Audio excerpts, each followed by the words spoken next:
보겠습니다. 고린도전 출애굽기 20장 17절 말씀.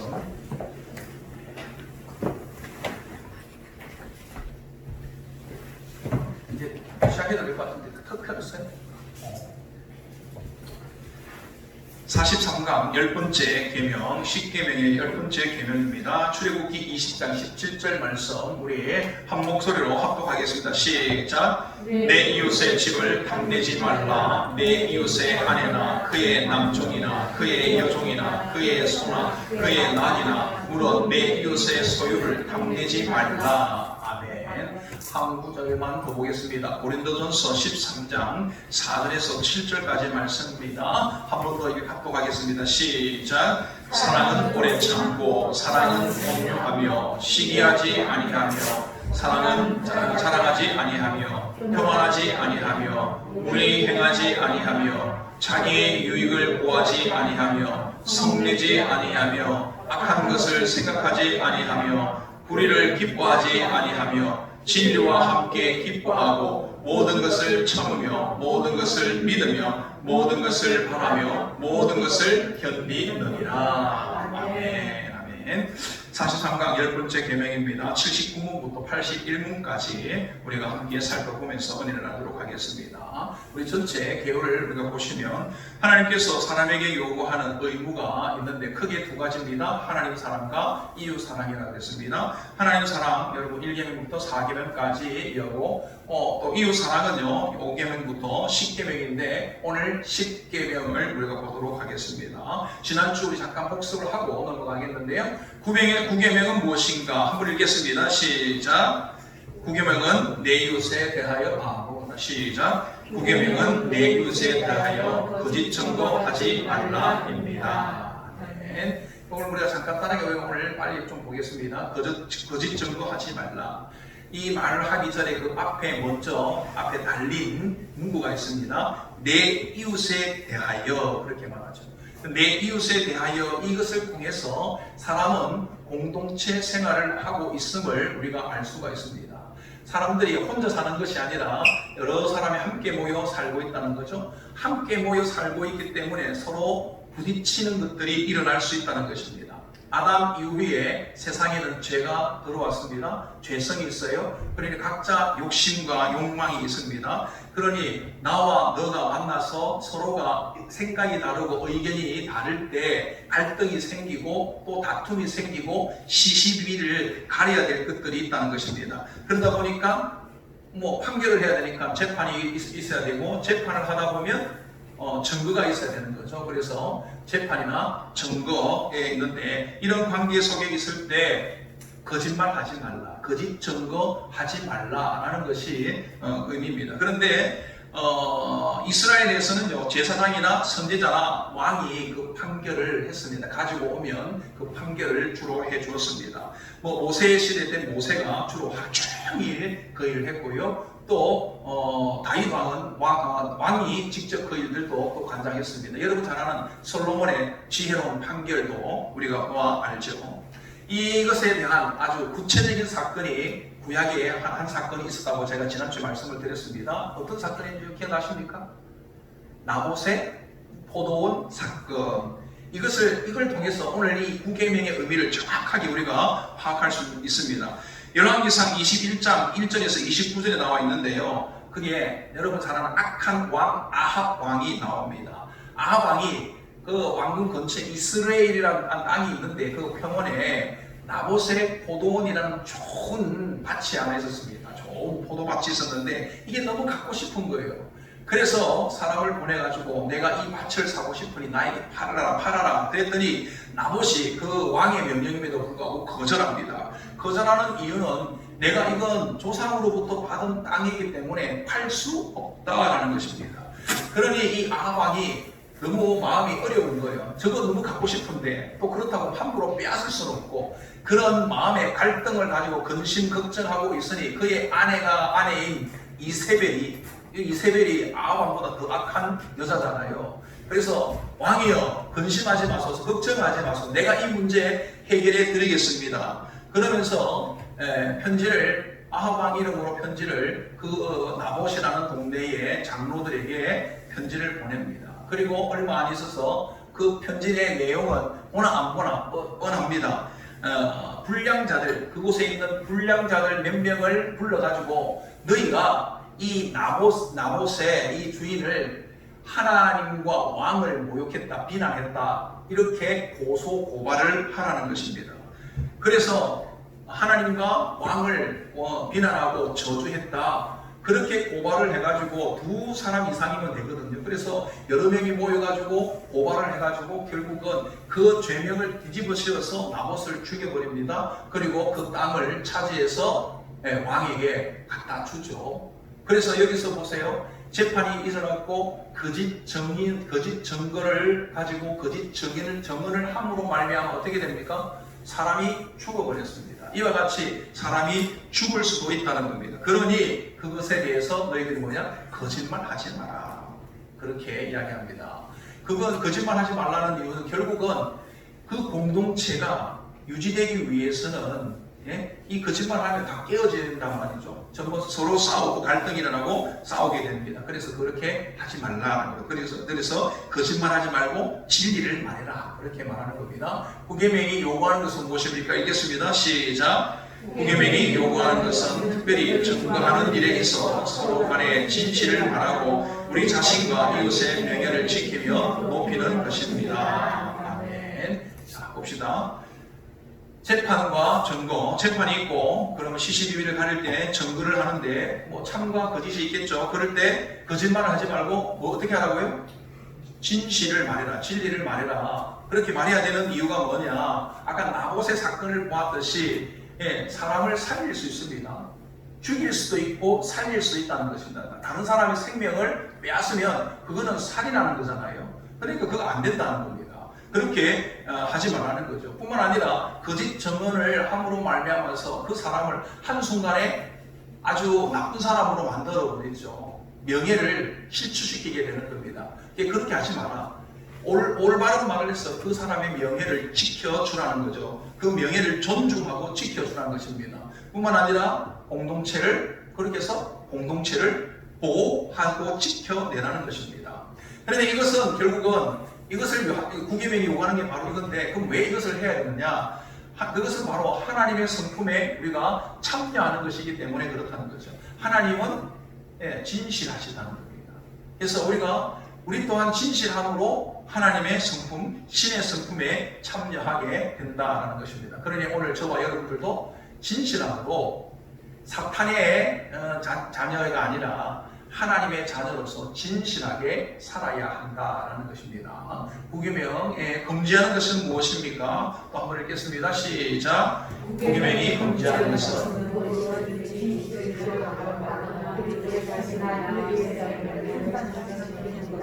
아멘.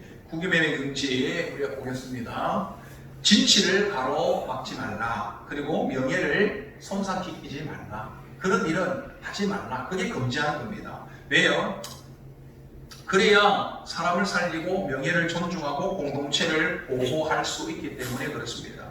그런데 진실을 가로막지 말라를 조금 더 확대해서 보면, 또 조금 더 깊이 들여다보면 그 진실이 뭔가예요. 진리가 뭔가예요. 성경은 그리스도가 진리라고 말합니다. 곧 말씀이 진리라고 말합니다. 성경이 진리라고 말합니다. 그러니 성경이 계시한 것을 왜곡되게 말하거나 거짓되게 바꿔서 말하면 된다, 안 된다? 안 된다는 것입니다. 은폐해도 안 되고 침묵해도 안 되고 있는 것 그대로 말을 해야 된다는 것입니다. 그러니 여러분, 하나님께서 우리에게 복음을 전거하라 했는데 그 전거하지 않으면 어떻게 되는 거죠? 그것도 사실은 말대로 우리가 하지 않으니까 진실을 가로막는 것, 침묵하는 것도 가로막는 것이기 때문에 여러분, 우리가 그런 부분들도 결국 보면은 십계명이 겉으로 보면 아주 간단하게 지킬 수 있을 것 같지만 안으로 들여다보면 참 이게 생각보다 지키기가 쉬운 것이 아니라는 걸 알 수 있죠. 본질상 들어가 보면 십계명을 우리가 지킬 수 있다 없다? 없다 봐야 되는 거예요. 그래야지 그리스도가 필요하거든요. 그림자거든요. 근데 자꾸 우리는 지킬 수 있다라고 생각하니까 문제죠. 가면 갈수록 이건 내가 지킬 수 없는 것이구나, 이걸 우리가 깨달아야 됩니다. 또 명예를 손상하지 말라. 이것을 우리가 조금 더 보면요, 허물과 허점을 함부로 들춰내지 말고, 비난하지 말고, 비방하지 말고, 악성 댓글 이런 거 달지 말고, 허위 광고하지 말고, 이런 것들이 다 여기에 포함될 수 있다는 것입니다. 자, 오늘 이제 마지막 10계명 우리 한번 보도록 하겠습니다. 10번째 계명, 10계명은 무엇인가? 읽겠습니다. 시작. 10계명은 내 이웃의 집을 탐내지 말라. 내 이웃의 아내나 그의 남종이나 그의 여종이나 그의 소나 그의 날이나 무릇 내 이웃의 소유를 탐내지 말라입니다. 아멘. 10계명 내 이웃의 집을 탐내지 말라. 욕심내지 마라 그 말인데요. 한번 봅시다. 10계명의 특징을 한번 보겠습니다. 우리 10계명의 특징을 보면 이웃사랑, 우리 수직적인 하나님 사랑과 수평적인 이웃사랑인데, 수평적인 이웃사랑이 5계명부터 10계명까지입니다. 그런데 이 5계명부터 10계명까지인데 5계명부터 9계명까지는요 거의 대부분이 뭐 하지 말라 하는데 한 것과 하지 않은 것이 눈에 바로 보인다는 겁니다. 즉 행동을 말하는 거죠. 그래서 어떤 잘못된 행동을 하면 안 된다. 눈에 보이는 잘못된 행동을 하면 안 된다라는 것입니다. 그래서 행동에 관련된 부분들이에요. 그런데 마지막 10번째 부분, 10번째 10계명은요, 이게 탐심을 말하는 거거든요. 이웃을 탐내지 말라. 이게 탐내는 게 뭔가에 대해서는 우리가 알 수 있다 없다? 없어요. 10계명 10번째 계명은 무엇에 관련된 내용이냐? 바로 마음에 관련된 내용입니다. 그러니 5계명부터 9계명까지는 외적인 계명이라고 그러면 10계명은 내적인 계명이라는 것입니다. 그래서 사실은 5계명부터 9계명까지는 이 10계명에 의해서 모든 것들이 나온다 이렇게 볼 수가 있습니다. 그래서 동기, 배경에 대한 계명이다 이렇게 보는 거죠. 바리새인들은 어떻습니까? 5계명부터 9계명까지를 잘 지키고 또 그렇게 잘 지켰다고 볼 수 있어요. 눈에 보이는 것들은 자기들이 주일 성수하고 금식하고 봉사하고 헌금 내고 딱딱딱 정해진 11조니까 10분의 1만 딱 내면 냈다 안 냈다 구분이 나잖아요. 그런 부분들에 대해서는 아주 나름대로 잘 지켰다는 것이죠. 그런데 10번째 계명은 애매하다는 겁니다. 이게 판단하기가 애매하다는 것입니다. 탐심을 뭐가 가졌는지 안 가졌는지 그 사람한테 직접 물어보지 않고는 또 내가 거짓말로 안 했다 그러면 어떻게 하기가 애매한 것입니다. 그 마음의 것이기 때문에 그렇죠. 그런데 그걸 누가 잘합니까? 자기가 알죠. 하나님과 자기만 알아요. 정확한 거는. 다른 사람들은 정확하게 알 수가 없어요. 내가 말을 해도 그게 100% 맞는지 안 맞는지는 판단할 수가 없습니다. 그러나 하나님은 알고 자신은 안다는 거죠. 그래서 자기가 잘못 이 10번째 계명은요 스스로 돌아보아서 다른 사람은 몰라도 네 마음에 그런 탐심이 있고 탐욕이 있고 욕심이 있다 그러면 결국 내가 죄인이구나 라는 것을 깨달을 수 있어야 된다는 겁니다. 죄의 고백으로 나와야 된다라는 것입니다. 이것이 자연스럽게 죄의 고백까지 이어지게 되어야 한다는 겁니다. 우리 좀 잘 안 보입니까? 보입니까? 보이죠? 한번 읽겠습니다. 로마서 7장 7절 8절 시작. 율법으로 말미암지 않고는 내가 죄를 알지 못하였으니 곧 율법이 탐내지 말라 하지 아니하였으며 내가 탐심을 알지 못하였습니다. 그러나 제가 기회를 타서 계명으로 말미암아 내 속에서 온갖 탐심을 이루었나니 이는 율법이 없으면 제가 죽은 것이니라. 아멘. 율법이 없으면 내 안에 탐심이 있는지 없는지 사실은 잘 모른다는 겁니다. 기준이 없으니까 어디까지가 도둑질이고 어디까지가 도둑질이 아닌지를 판가름할 수가 없다는 것입니다. 그래서 그런 기준을 주는 거죠. 그 기준. 그래서 어떻게 보면 에덴 동산에 주었던 기준은 바로 선악을 알게 하는 나무의 열매를 먹지 말라. 먹는 날에는 반드시 죽을 것이다. 이게 하나님의 기준이에요. 다 허락하지만 이것만 하지 말라. 그렇게 말한 거죠. 그래서 우리가 이 율법이 없었다면 내가 죄인인지 몰랐을 텐데 이 10계명 특별히 10번째 계명을 춤으로 말미암아 그 계명을 볼 때마다 내가 내가 한 말과 내가 한 행동, 또 내 마음에 어떤 마음을 품고 있다, 이것을 가지고 내가 이게 죄구나라고 깨달을 수 있다는 것입니다. 그 고백을 해야 되는 거죠. 그래서 사람들은 이게 보이지 않으니까 남을 속일 수 있다고 생각해서 거짓을 계속하는 거죠. 그래서 주님이 예수님께서 마태복음 5장 28절에 음욕을 품고 여자를 보는 자마다 마음에 이미 간음하였느니라, 그렇게 말합니다. 그러니 겉으로 드러난 것도 죄지만 마음에 품고 있는 그것이 더 큰 죄의 근원이다, 근원이 된다라는 겁니다. 그래서 이 뿌리를 다스려야 되는 걸 우리에게 말합니다. 하나님은 이처럼 겉으로 드러난 부분도 보지만 우리 내면, 우리 중심을 더 귀하게 여기신다는 거죠. 사울이 불순종한 것도 마찬가지잖아요. 겉으로 보면 잘 알 수 없어요. 그런데 그 마음에 이미 불순종하고 있다는 겁니다. 그래서 이와 같은 고백까지 나와야 된다는 거고요. 그럼 탐심의 정의를 한번 보겠습니다. 두 번째, 탐심의 정의.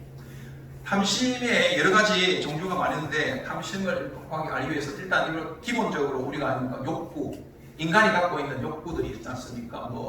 머슬로우의 그런 욕구, 그런 것도 있는데, 그 욕구는 우리가 무엇을 하고자 하거나 무슨 일을 하고자 하는 바람.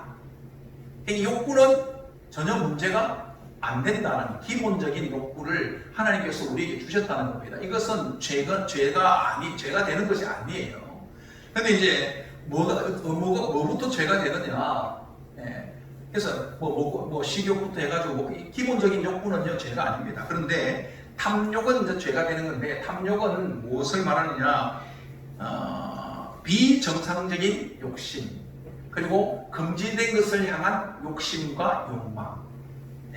그게 바로 문제라는 것입니다. 그래서 아까 말씀드렸던 선악을 알게 하는 나무의 열매, 하나님께서 분명히 기준을 줬잖아요. 먹지 말라. 먹으면 반드시 죽으리라. 요 기준을 줬으니까 다른 건 다 해도 좋다. 그러나 요거는 하지 마라. 그리고 기준을 줬으면 그 기준 안에 있어야 된다는 겁니다. 법이라는 법 테두리 안에서 내가 자유를 해야지, 그 법을 뛰어넘는 것은 그거는 그때부터는 자유가 아니고 방종이 되는 것입니다. 인간들이 착각하고 있는 게 내 마음대로 하는 것이 자유라고 생각하는데, 여러분, 내 마음대로 하는 게 자유가 아니에요. 그건 방종이에요. 자유는 정해진 법 안에서, 선한 법 안에서 내가 마음껏 누리는 것이, 그게 진짜 참된 자유라는 것입니다. 착각하시면 안 되는 거예요. 하나님께서 선을 행하는 자유를 주셨지만 악을 행하는 자유를 준 적이 없습니다. 그러니까 내가 행하는 것이 악이면 이건 자유가 아니고 방종인 거예요. 타락한 겁니다. 그리고 이제 탐심은요, 이걸 조금 더 근원적으로 보는 겁니다. 다른 사람의 소유를 불법적으로 내 것으로 삼고자 하는 마음, 그 마음을 탐심이다, 이렇게 말합니다. 탐욕과 탐심은 이렇게 서로 깔려 쓰기도 하지만 조금 더 구분을 하자면 그렇게 구분을 할 수가 있습니다.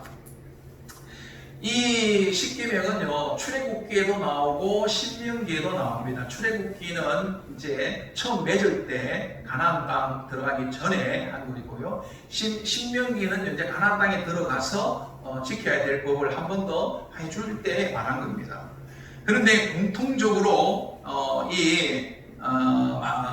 탐하는 것이 뭐냐, 탐욕하는 탐욕에 대해서 말하는 공통적인 부분이 출애굽기도 또 신명기에도 말하고 있는 게 있는데, 그게 뭐냐면 바로 물질과 돈이에요. 물론 여기 보면 십계명에 보면 내 이웃의 여자를 탐내지 말라, 아내를 탐내지 말라 그러잖아요. 이 말을 하는 것은 그 당시에는 여자도 아내도 소유물로 취급을 받았던 때입니다. 그래서 그렇게 말을 쓴 거고요.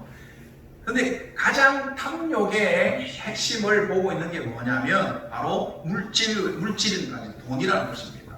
근데 이 물질과 돈, 왜 이렇게 하느냐? 이것이 결국은 죄를 짓게 만들기 때문에 그렇습니다. 한번 읽겠습니다. 디모데전서 6장 9절에서 10절 말씀 함께 읽겠습니다. 시작. 부활하는 자들은 시험과 올무와 여러 가지 어리석고 해로운 욕심에 떨어지나니 곧 사람으로 파멸과 멸망에 빠지게 하는 것이라. 오늘 사랑함이 일만 악의 뿌리가 되나니 이것을 탐내는 자들은 미혹을 받아 믿음에 섰거나 많은 근심으로써 자기를 찔렀다. 아멘.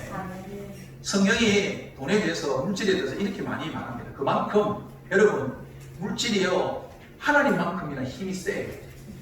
그래서 사람들이 이 돈을, 물질을 그렇게 하나님처럼 찾는 것입니다. 그게 무상이 되는 거죠. 나중에 제가 말씀드리겠지만 1계명과 10계명은 동전의 앞면과 뒷면 같습니다. 처음과 마지막. 결국은요, 우상을 섬기지 말라는 게 1계명이지만 10계명도 결국은 이 돈을 사랑하는 것이 일만하게 뿌리고 결국 이것이 우상이다라는 것입니다. 탐심은 꼭 우상입니다. 그래서 악의 뿌리가 되는데 이것을 탐내게 되면 결국 어떻게 된다는 말입니까? 미혹을 받는다는 거예요.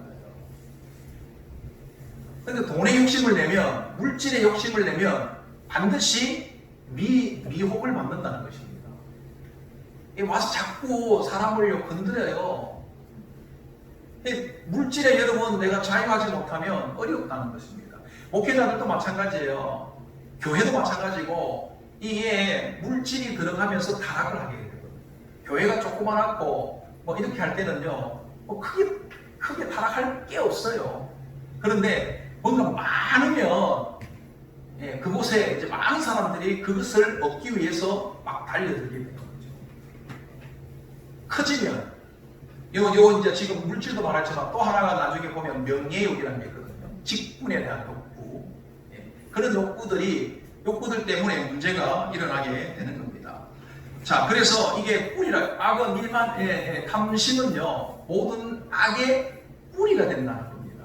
자, 그래서 우리가 다윗의 예를 한번 들어서 보면 다윗이 우리아의 아내 바세바를 범하게 됩니다. 그죠? 그렇잖아요, 그죠? 그 내 이웃의 여자를 탐내지 말라. 10번째 계명이죠.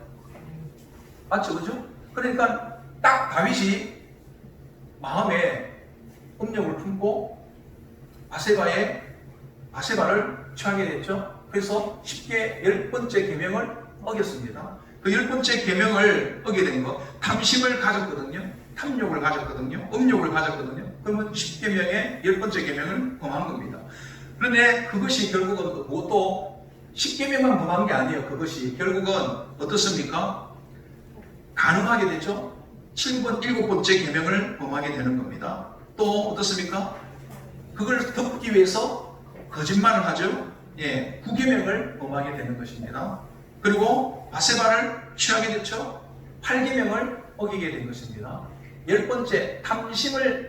10번째 계명을 어기는 탐욕을 가짐으로 말미암아 결국은요 나머지 주로 다른 계명까지 다 우리가 죄를 짓게 되는 것입니다. 그러니 탐심은 그것뿐만 아니라 온갖 죄의 근원이 된다는 것입니다. 그리고 그 탐심의 가장 이 꼬루에 가까운 것이 물질과 돈이다, 물질이다라는 것입니다. 여러분 그것을 꼭 기억하시면 돼요. 그래서 탐심의 내용들을 우리가 좀 살펴봤고요. 그 다음 10계명이 그러면 요구하는 것은 무엇인가 한번 읽겠습니다. 시작. 10계명이 요구하는 것은 우리의 처지에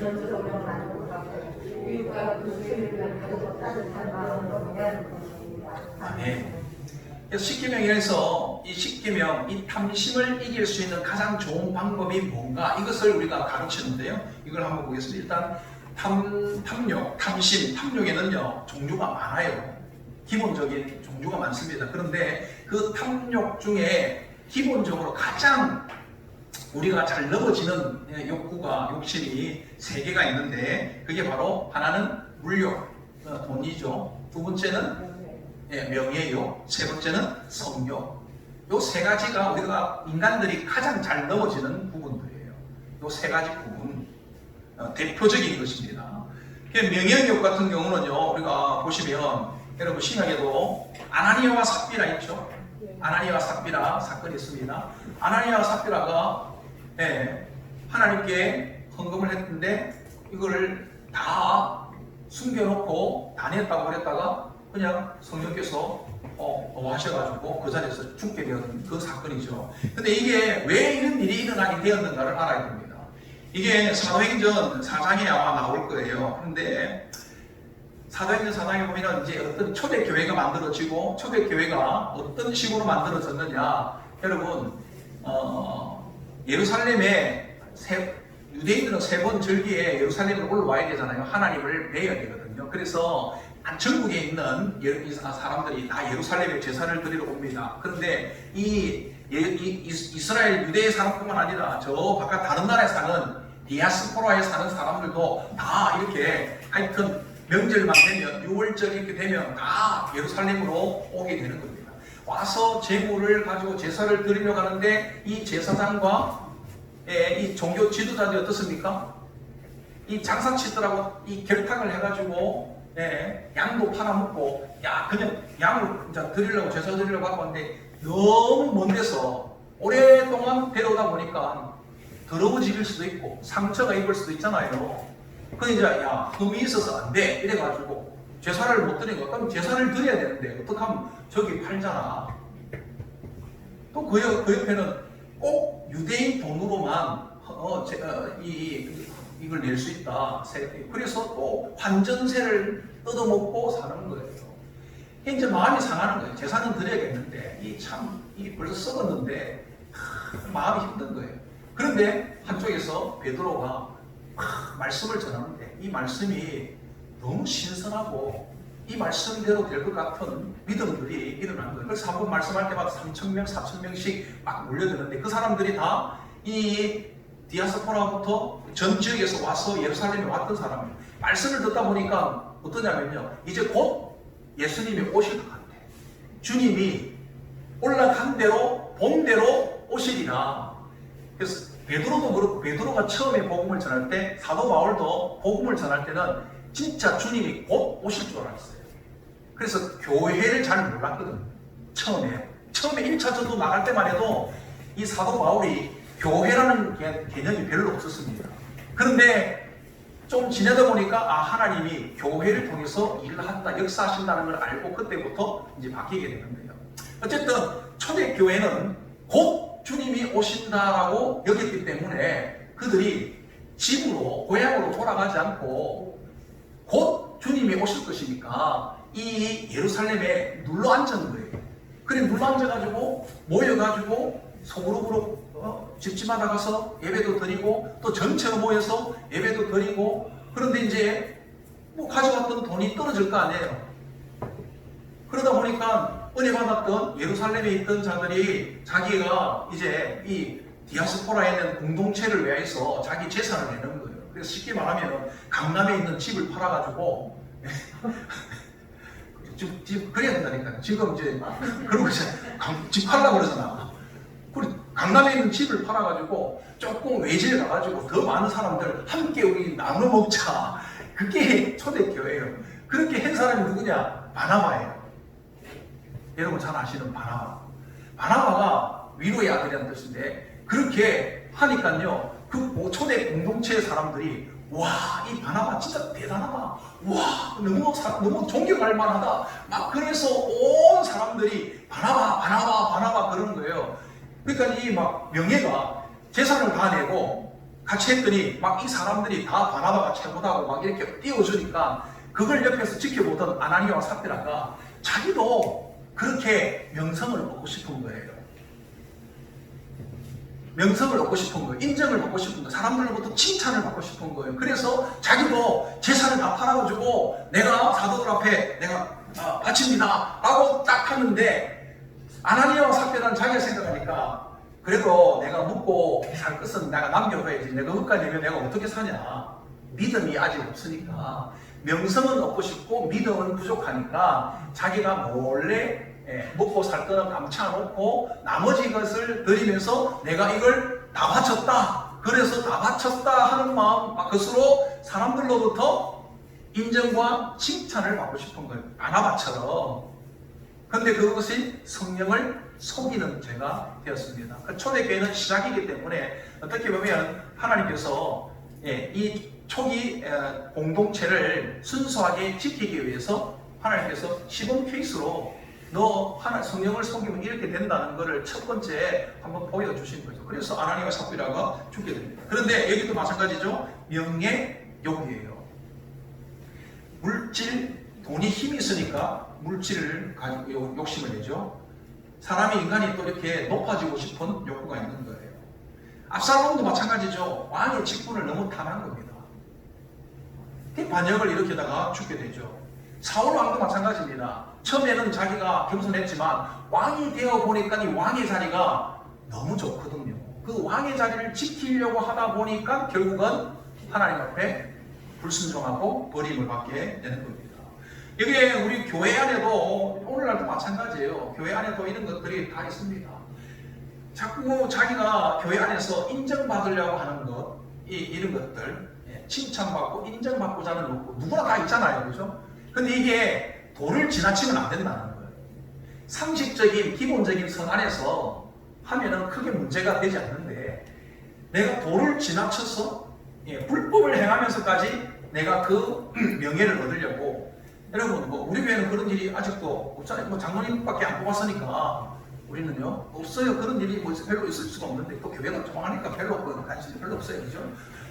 근데 큰 교회 같은 경우에는요, 그 교회 안수 집사, 또 권사, 장로, 이거 되려고요, 얼마나 난리인지 몰라요. 제가 이전에 있던 교회, 내가 너 교회라고 말하진 않겠습니다. 그 교회에서도 권사들을 막 한 번 뽑을 때마다 거의 막 한 100명, 200명 이렇게 막 뽑거든요. 아니, 그게 숫자가 워낙 많기 때문에 그럴 수밖에 없어요. 그냥 한 2, 300명씩 뽑혀요. 그런데 행정실에 올라오시는 분들이 몇 분 계세요, 항상. 왜 나를 안 뽑아주냐고. 저 사람은 나보다 못한데 왜 저 사람을 뽑고, 왜 나를 안 뽑아주냐고. 막 그렇게 올라와가지고 행정실에 와가지고 하시는 분들이 있어요. 그리고 내가 집사네, 내가 장로네, 내가 권사네, 이게 직분이 돼가지고 그걸 한다면 그것도 하나의 명예욕이 되는 것입니다. 교회는요, 직분은 세상에서는 그게 맞아요. 높이 올라가는 거랍니다. 그런데 교회에서는 직분을 맡으면 맡을수록 이것은요, 섬기는 직분이거든요. 이게 사실은 일을 더 많이 해야 돼요. 그리고 손해를 봐야 돼요. 네, 어떤 결정을 할 때, 떡을 나누는데 떡이 모자란다. 누가 안 먹어야 돼요? 직분 받는 사람들이 양보해야 된다니까요. 근데 내가 권사인데, 내가 장로인데 이러면서 그거 내세우면 안 된다니까요. 목사도 마찬가지입니다. 근데 이제 또 목사도 그런다고 또 우리 성도님들이 막 하지 마세요. 이런 것도 문제예요. 왜냐, 목회자가 이거 또 질서를 위해서 그렇거든요. 그러니까 장로님이 내가 내가 못하겠습니다 이러면은 또 성도들은 그게 아닙니다. 어떻게 그럽니까? 장로님 드셔야죠. 이게 제대로 된 교회예요. 무슨 말인지 알겠죠? 직분을 맡은 자는 겸손히 섬겨야 되고, 또 직분을 맡지 않는 사람들은, 아직 없는 사람들은 존중을 해요. 직분을 맡은 사람들을 인정하고 존중할 줄 알아요. 그래서 서로가 그럴 때에 교회가 평화롭고 아름답게 되는 겁니다. 그리고 이렇게 탐욕을 가지면, 욕심을 가지면 결국은요, 그 안에 시기가 나고 질투가 나고, 그리고 결국은 서로 싸우게 되고 공동체를 깨게 됩니다. 그러니 5계명부터 10계명까지는 다 이웃과의 사랑인데요, 결국은 사랑이라는 이름으로 공동체를, 하나된 공동체를 이루라는 거죠. 그런데 이 공동체를 깨는, 하나됨을 깨는 어떤 행위도 하면 된다, 안 된다? 안 된다는 게 10계명의 그 본질이라고 보시면 돼요. 자, 그런데 그럼 이걸 어떻게 이길 거냐? 이게 지금 10계명이 요구하는 부분이에요. 내 이웃의 집에 그것을 탐내지 말라. 내 이웃의, 그래서 이렇게 이야기하지만요, 그것을, 이 탐욕을, 또 탐심을 이길 수 있는 방법이 뭐냐? 그것을 이긴단 말이에요. 이길 수 있는 방법이 뭐냐? 그게 바로 자족하는 거예요. 자족하는 거예요. 자족하기 위해서는 어떻게 해야 되느냐? 자족하기 위해서는 하나님이 어떤 분인지 알아야 돼요. 하나님에 대한 지식이 있어야 됩니다. 하나님은 창조주고 우주 만물을 창조하신 창조주고 또 주인이십니다. 또 그분은 전능하십니다. 그분은 또한 우리를 사랑하십니다. 그래서 우리를 공급해 주십니다. 공급자 되신다는 거. 이것을 알아야 됩니다. 그러니까 하나님의 성품을 알면 내가 자족할 수 있는 거예요. 시편 23편, 여러분 다윗이 지은 시편 23편 알잖아요. 여호와는 나의 목자시니 내가 부족함이 없으리로다.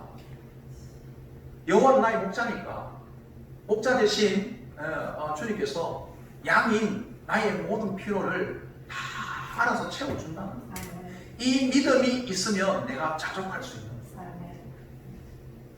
하나님을 알아야 되는 겁니다. 그래서 하나님을 알아야 되는 겁니다. 그리고 하나님의 섭리하심도 이제 믿어야 돼요. 결국은 이것은 뭐와 연결되느냐 하면 내가 얼마나 하나님을 알고 하나님을 믿느냐, 신뢰 문제, 믿음의 문제라는 겁니다. 하나님이 이번에도 공급해 주지 않을 거야 라고 내가 생각한다면 내가 준비를 해야 돼요. 챙겨야 돼요. 그런데 하나님이 공급해 주실 거야 라는 확실한 믿음이 있으면 내어놓을 수가 있는 겁니다. 그렇잖아요. 하나님이 나의 공급자가 되신다면 나는 자족할 수가 있는 거예요. 그래서 이게 신앙과 연결이 되는 겁니다. 결국은 이게 신앙이라는 겁니다. 잠언에 아굴의 기도가 나오잖아요. 부하게도 마시고 가난하게 하옵소서. 내가 부하여서 하나님을 모른다 할까 두렵고, 내가 가난하여서 남의 짓고 도둑질하여서 하나님의 이름을 욕되게 할까 두렵습니다. 그러니 부하게도 마시고 가난하게도 마시고 오늘 꼭 필요한 대로 나를 채워 주옵소서. 여러분 이게 우리 신앙이 되어야 됩니다. 그러니 여러분 자족하면 너무 이렇게 욕심을 안 낼 수가 있습니다. 이게 자족함. 그래서 사도 바울은요 일체의 자족함을 내가 비결을 배웠다 그렇게 말하잖아요. 왜요? 하나님을 알고 하나님의 성품을 알고 하나님의 섭리를 알기에 그걸 또 믿기 때문에 언제든지 때에 맞게 하나님이 꼭 나를 지켜주시고 보호하시고 채워주신다는 이것을 내가 믿기에 신뢰하기 때문에 내가 자족하는 거예요. 욕심을 내가 내려놓을 수가 있는 겁니다. 여러분 이게 신앙의 첫걸음이에요. 그래서 목회자들도요 제가 보니까 그런 것 같아요. 대부분 많은 분들이요 목회를 시작할 때 다 이 물질의 훈련, 제일 쉬운 훈련이 물질의 훈련이에요. 가장 먼저 하는 훈련들 중에 하나가 그건 것 같아요. 물질의 훈련들을 하시는 것 같아요. 빨리 그 마음을 내려놔야 됩니다. 저 같은 경우도 마찬가지예요. 신대원 다닐 때 그 학비를 낼 만한 그런 여유가 없었습니다. 집에서 저희 집도 가난하니까 저희 집은 또 아버님이 늘 그렇거든요. 대학교까지만 보내주면 부모 임무 다 했다. 실질적으로 대학만 들어가면 첫 번째 등록금까지 대준다. 그 다음부터는 너희가 알아서 해라. 이게 이제 저희 아버지의 지론입니다. 네가 성인인데 네가 알아서 해라. 실질적으로 우리 형제들 다 대학 갈 때 거의 반 이상은 장학금 타고 공부를 했던 것 같아요. 방학 때마다 아르바이트도 했고요. 물론 부족한 것은 부모님이 채워 주셨습니다. 그렇지만 대학원은 다르잖아요. 서울에 가가지고 저 혼자, 저도 집에 기댈 생각이 1%보다 1%도 없었어요. 어떻게든 내가 하겠다. 그래서 물질의 훈련을 참 많이 받았습니다. 신대원 다니면서 한 번은 그런 경우도 있어요. 먹을 것이 없고 진짜 돈이 다 떨어져가지고 제가 다른 데 안 가고 서울에 갔다가 잘 데도 없고 돈도 없고 2,300원 나와가지고 안 되겠다 그래가지고 도로 기숙사로 내려와가지고요. 기숙사 금토일은 다 나가거든요. 근데 아무도 없는 그곳에 제가 매일 거기 있었어요. 맨날 며칠을 거기에 있고. 그래서 자고 일어나면요 머리맡에 어떤 분이 하나님이 주셨습니다. 그래가지고 또 한 주 용돈이 있을 때 있고요.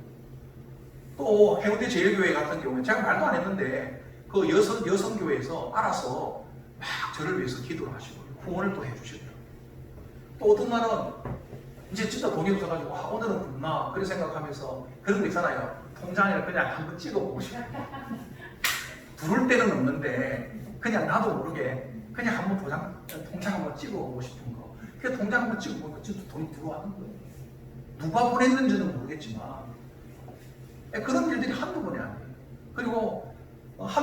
아르바이트 했다가 벌었던 용돈, 강남에서 충현교회 그때 내가 교사로 있었는데 점심 때 밥 먹으러 나갔다가 밥 먹고 들어가서 농하고 예의를 다 마쳤는데 보니까 돈이 없는 거예요.